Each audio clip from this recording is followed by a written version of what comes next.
going off the ball between Hunter and Lee. But not as I did as a player at that particular time, you know what I mean? It's broken out again. It's broken out again, and now this time.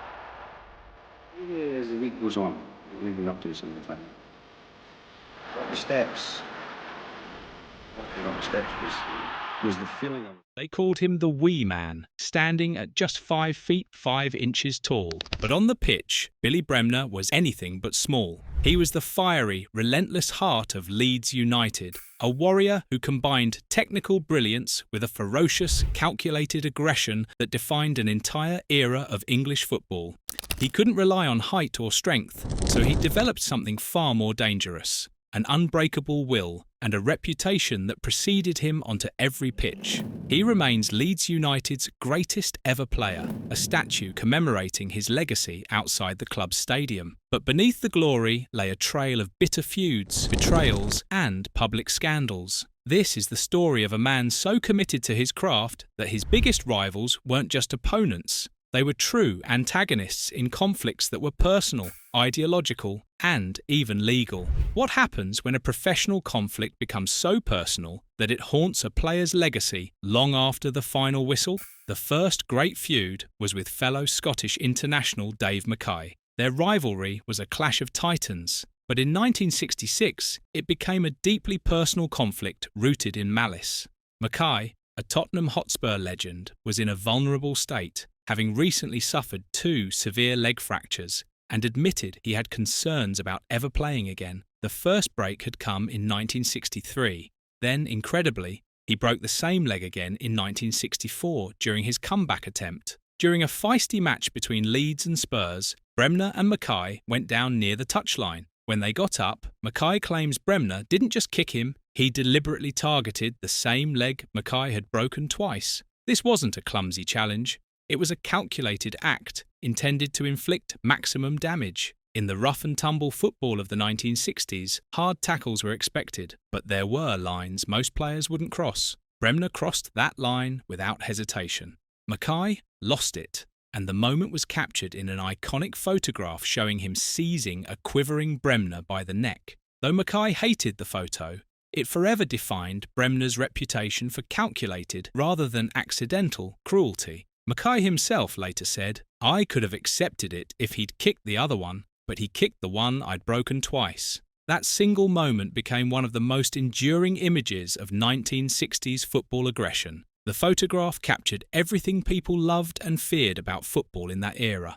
Mackay's rage, Bremner's apparent fear, the referee rushing in helplessly. It's been reproduced thousands of times, appearing in books, documentaries, and museums dedicated to the sport's history. Mackay joked that if he had a fiver for every time someone asked him to sign it, he'd be a millionaire. Then came the showdown with Kevin Keegan. This was more than a fight. It was a symbolic clash between the old, controversial Leeds and the new, rising powerhouse of Liverpool. The setting was the 1974 FA Charity Shield, and it was Brian Clough's first game in charge of Leeds United. Clough had already antagonised the team by saying their medals were not won fairly. Bremner, as captain, saw his on-field performance as an act of defiance. He repeatedly scuffled with Kevin Keegan, intent on making his afternoon an absolute misery. Keegan represented everything Bremner opposed. He was young, talented, part of Liverpool's new generation, and on the pitch during Clough's debut, making him the perfect target for Bremner's frustration. Accounts suggest the brawl ignited after Bremner's teammate Johnny Giles hit Keegan. But when Keegan turned around, it was Bremner who was nearest, and a fistfight ensued. In a final act of theatrical fury, both players were dismissed and ripped off their shirts, making the incident front-page news. The image of 2 grown men, England's finest footballers, brawling at Wembley in front of thousands, shocked the nation.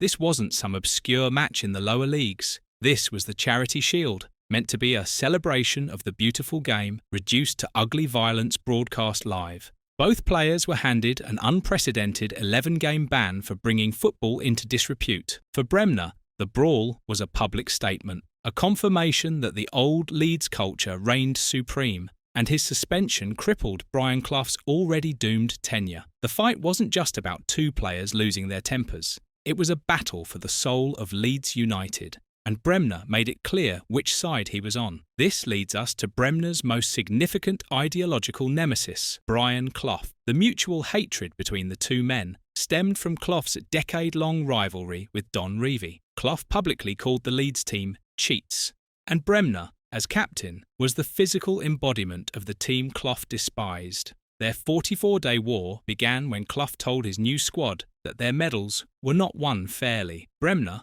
alongside teammate John Giles, was seen as hell-bent on destroying the new manager. The Charity Shield fight with Kevin Keegan was the critical catalyst, a public act of defiance against Clough's instructions that removed the heart of the team and accelerated the manager's inevitable departure after just 44 days. Clough wanted to reform Leeds, to clean up their image and their style of play, but Bremner and his teammates had no intention of changing. They'd built an identity under Don Revie, and they weren't about to let an outsider tear it down, no matter how successful he'd been elsewhere.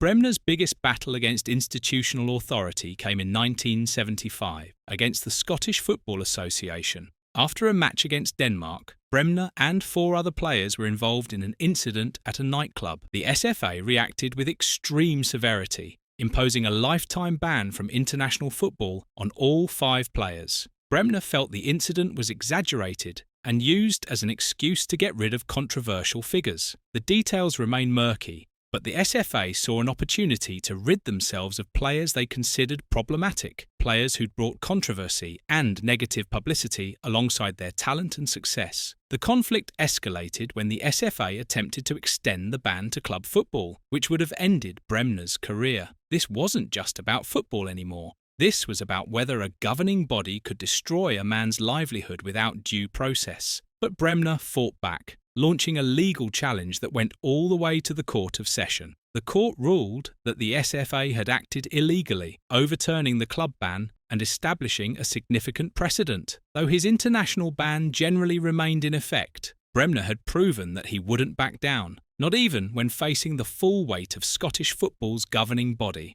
He retired from international duty with 54 caps, but he'd made his point. No institution would end his career without a fight. Finally, there's the legal battle with Danny Hegan. While Bremner was comfortable with the Dirty Leeds label for his physical play, he violently defended his honour against accusations of corruption. The conflict began during a crucial match in 1972, when Leeds needed a win to secure the league title. Wolves midfielder Danny Hegan alleged that Bremner approached him during the game and offered him 1,000 lalas to give away a penalty. The accusation was explosive, threatening to destroy everything Bremner had built. Being called dirty was one thing, a badge he wore with pride. But being called a cheat, someone who tried to fix matches, crossed a line that Bremner could never tolerate. Bremner viewed this as an existential threat to his integrity. He denied the claim and immediately sued both Hegan and the newspaper that reported it. The lawsuit was lengthy, expensive, and emotionally draining, but Bremner never wavered. Bremner won the lengthy and expensive lawsuit and was awarded a substantial $100,000 in damages, confirming his innocence against the claims of match fixing. This case revealed the line Bremner would never cross. He could be aggressive, controversial, even dirty in the way he played the game, but corrupt? Never, and he'd spend whatever it took, fight however long was necessary, to prove it. The victory wasn't just about money or vindication, it was about protecting his name, his family, and his place in football history. In Bremner's mind, there was honour even in violence, but none whatsoever in corruption. Bremner's career was a series of battles, each one defining a new dimension of his controversial legacy, from the personal vengeance against Dave Mackay and the public defiance of Brian Clough, to the institutional battle with the Scottish FA and the legal defence of his honour against Danny Hegan. His actions were rarely random. They were calculated, purposeful, driven by a fierce commitment to his principles. However controversial those principles might have been, he was the kind of player who would go to extraordinary lengths to protect his team's identity and his own honour. He guided Leeds to multiple titles, proving that his aggression was paired with genuine technical brilliance. His passing was exceptional, his stamina legendary, his football intelligence beyond question. Opponents might have hated playing against him, but they respected his ability. Even Dave Mackay, despite their bitter feud, acknowledged that Bremner was a truly gifted footballer. He was the heart of a team that was both celebrated and condemned, a true reflection of the sport's golden age, when football was more physical, more visceral, more personal than it is today. What made Bremner truly unique wasn't just his willingness to fight, but his understanding of when and how to fight. Against Mackay, it was about establishing physical dominance, sending a message that Leeds wouldn't be intimidated by anyone, not even legendary Hardmen. Against Keegan and Clough, it was ideological warfare, a defence of everything Leeds United had become under Don Revie. Against the SFA, it was about standing up to institutional overreach, refusing to let his career be ended by what he saw as a political purge. And against Danny Hegan, it was about drawing a line between being hard and being corrupt, between playing dirty and actually cheating. Billy Bremner died in 1997 at the age of 54. His statue outside Elland Road stands as a permanent tribute to a warrior whose spirit, forged in conflict, remains absolutely revered by those who followed his remarkable career.